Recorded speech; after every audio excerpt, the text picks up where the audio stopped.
नमस्कार विद्यार्थी मित्रांनो, या व्हिडिओच्या माध्यमातून आपण बघणार आहोत की सर्वाधिक संधी कोणाला आहे, कोणाची निवड ही सर्वात जास्त होऊ शकते किंवा कोणत्या विद्यार्थ्यांना सर्वाधिक फायदा या शिक्षक भरतीचा होऊ शकतो, कोणती कॅटेगरी असेल की ज्याचा कट ऑफ हा खूपच कमी आलेला असेल, अगदी कितीही मार्क असले तरी सुद्धा निवड होऊ शकते आणि कोणत्या कॅटेगरीमध्ये कट ऑफ हा जास्त लागण्याची शक्यता आहे, त्याच्यामुळे कारण काय आहे ते आपण जाणून घेण्याचा प्रयत्न करणार आहोत। अत्यंत कमी वेळेमध्ये अत्यंत दर्जेदार खूप महत्त्वाची माहिती तुम्हाला देण्याचा प्रयत्न करणार आहे आणि 100% खरी माहिती जी पोर्टलवरती उपलब्ध झालेल्या आकडेवारीनुसार आहे। बघा विद्यार्थी मित्रांनो, विथ इंटरव्ह्यू आणि विदाऊट इंटरव्ह्यूचा जर आपण विचार केला तर खूपच मोठ्या प्रमाणावरती जागांची भरती यावेळेस पवित्र पोर्टलला होताना आपल्याला दिसत आहे। तुम्हाला सर्वांना माहिती आहे की खूप मोठ्या प्रमाणावरती जागा ज्या त्या पोर्टलला आलेल्या आहेत आणि यावर्षी एकंदरीत ज्या विद्यार्थ्यांनी एकंदरीत असं म्हणता येईल की ज्या विद्यार्थ्यांनी प्राधान्यक्रम लॉक केलेले आहेत त्यांची सुद्धा संख्या खूपच कमी आहे। ठीक आहे, अशी ती काही फार खूप जास्त आहे असं म्हणणं वावगं ठरणार नाही, ती प्रचंड कमी आहे आणि म्हणून मला असं वाटतं की विद्यार्थ्यांचा प्रचंड फायदा त्या ठिकाणी होणार आहे। हे बघा विद्यार्थी मित्रांनो, फक्त 1,51,000 विद्यार्थ्यांनी विदाऊट इंटरव्ह्यू राऊंडचे जे आहे विदाऊटला प्राधान्यक्रम जनरेट केले होते आणि विथ इंटरव्ह्यू मध्ये 1,41,000 विद्यार्थ्यांनी जे आहे ते प्राधान्यक्रम जनरेट केले होते, पण त्याच्यापैकी लॉक खूपच कमी विद्यार्थ्यांनी केले, म्हणजे जवळपास 1,46,000 विद्यार्थ्यांनी विदाऊटसाठी आणि ज्यांनी विदाऊटला लॉक केले होते त्यांनी विथला लॉक सुद्धा केलेलं नाही आहे। बघा 1,31,000 विद्यार्थी आहेत फक्त की ज्यांनी विथ इंटरव्ह्यूला लॉक केलेला आहे आपले प्राधान्यक्रम, म्हणजे स्पर्धा जी आहे ती डायरेक्ट 1,70,000वरून 1,46,000 वरती आली विदाऊटला आणि 1,70,000वरून आली फक्त 1,31,000 विद्यार्थ्यांवरती। हे जे वरचे जे 30,000 विद्यार्थी आहेत ना, यांच्यामध्ये खरी रंगत लागेल विथ इंटरव्ह्यू राऊंडमध्ये, बरोबर आहे।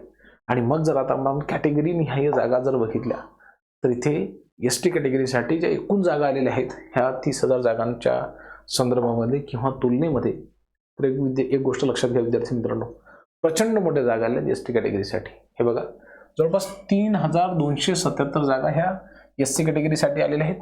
तर एसटी कॅटेगरीसाठी जर आपण विचार केला तर तोही आकडा प्रचंड मोठा आहे, 3,341, बरोबर आहे की?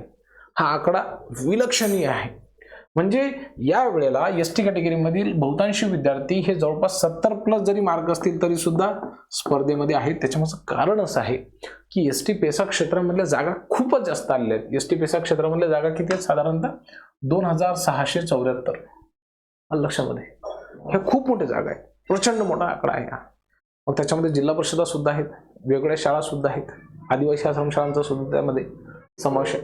प्रचंड मोठ्या जागा ह्या एसटी कॅटेगरीसाठी आलेल्या आहेत आणि दोघांचा मिळून जर आपण आकडा बघितला विद्यार्थी मित्रांनो तर हे 3,341 पदं आणि हे 2,674 पदं, म्हणजे एकंदरीत जर आपण बघितलं तर 5,900 पदांपेक्षा जास्त जागा हे फक्त एसटी कॅटेगरीसाठी त्या ठिकाणी आपल्याला आलेल्या दिसतात, बरोबर आहे की नाही? 5,900 जवळपास 6,000 आकडा हा दिसून येतो।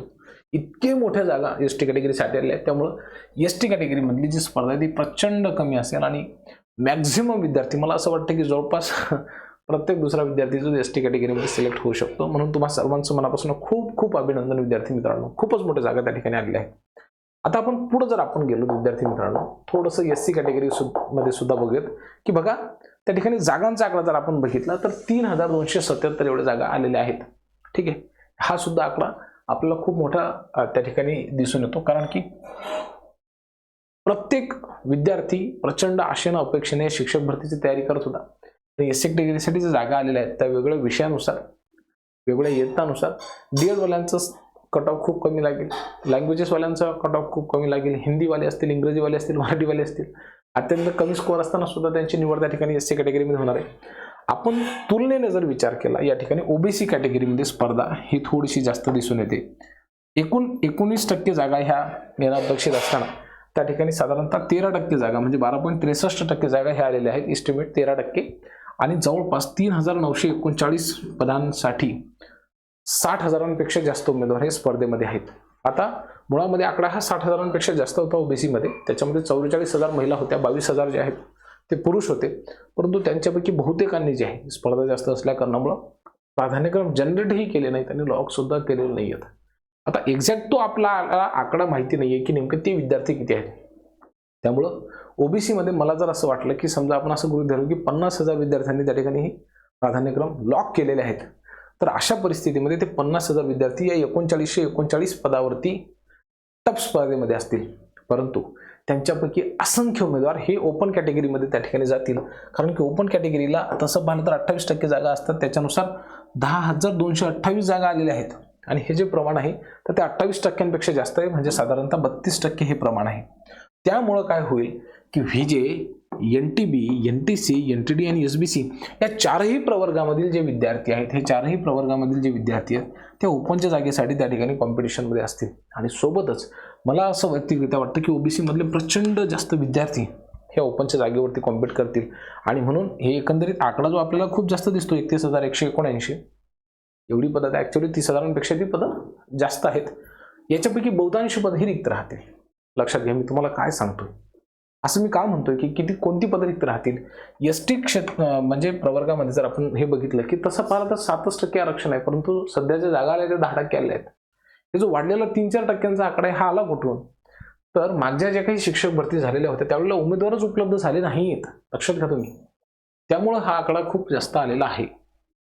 लक्षात ठेवा, उमेदवार सापडत, त्यामुळे ST कॅटेगरीमधला कोटा भाग प्रचंड कमी लागणार आहे. व्हीजे कॅटेगरी, NTB, C आणि D कॅटेगरी, SBC प्रवर्ग आणि OBC प्रवर्ग याच्यामधल्या असंख्य उमेदवारांना ओपन कॅटेगरीमधून लागण्याची संधी मिळणार आहे.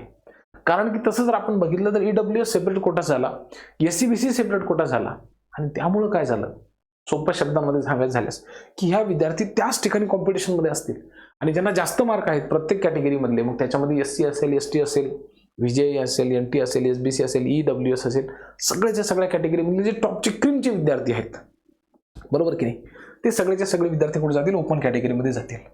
म्हणजे यावेळेस सबका भला होगा. फक्त टफ कॉम्पिटिशन मला ज्या कॅटेगरीमध्ये दिसून येते, म्हणजे प्युअर ज्या OBCच्या जागा आहेत, बरोबर आहे की नाही, त्या ठिकाणी ही तुम्हाला स्पर्धा खूप मोठ्या प्रमाणावरती दिसून येईल. विद्यार्थी मित्रांनो, आलं लक्षामध्ये OBC या प्रवर्गामध्ये, कारण की मोठ्या प्रमाणावरती स्पर्धा आहे. महिलांचं प्रमाण प्रचंड जास्त आहे. महिलांना फायदा असा आहे की त्या महिला आरक्षणाच्या जागेवरती सुद्धा कम्पीट करतील आणि समांतर आरक्षणाच्या व्यतिरिक्त ज्या जागा आहेत, बरोबर की नाही, त्याही ठिकाणी त्या स्पर्धेमध्ये असतील. आणि याचा एकंदरीत परिणाम काय होईल, या शिक्षक भरतीमध्ये महिला खूप मोठ्या प्रमाणावरती सिलेक्ट होतील. 20,000पेक्षा जास्त आकडा हा महिलांचा सिलेक्ट झालेला असेल असं मला तरी व्यक्तिशः असं वाटतं सध्याच्या परिस्थितीमध्ये. परंतु त्यामध्ये माजी सैनिक असतील, समांतर आरक्षणामधले असतील, ह्यांचा जर आपण आकडा सोडला तरी सुद्धा महिलांना खूप मोठ्या प्रमाणावरती अपॉर्च्युनिटी, कारण की त्यांचं स्वतःचं 33% प्रमाण आहे, बरोबर. त्या जागा त्यांनी घेतल्याच, काही शंकाच नाही. आणि समांतर आरक्षणाच्या व्यतिरिक्त जे जागा आहे त्याच्यामध्ये सुद्धा ते कॉम्पिटिशनमध्ये, त्याच्यातले 100% द्या, किमान 17% जागा घेतील. 50% तर महिला आहेतच या शिक्षक भरतीमध्ये. माझा तर आकडा 20,000पर्यंत आहे. असं वाटते मला की एवढ्या मोठ्या प्रमाणावरती महिला त्या ठिकाणी या स्पर्धेमध्ये असतील, परंतु किमान 15,000च्या वर 100% महिला या ठिकाणी लागणार आहेत. तुम्हा सर्वांचं मी कौतुक करतो, मनापासून अभिनंदन करतो आणि थांबतो.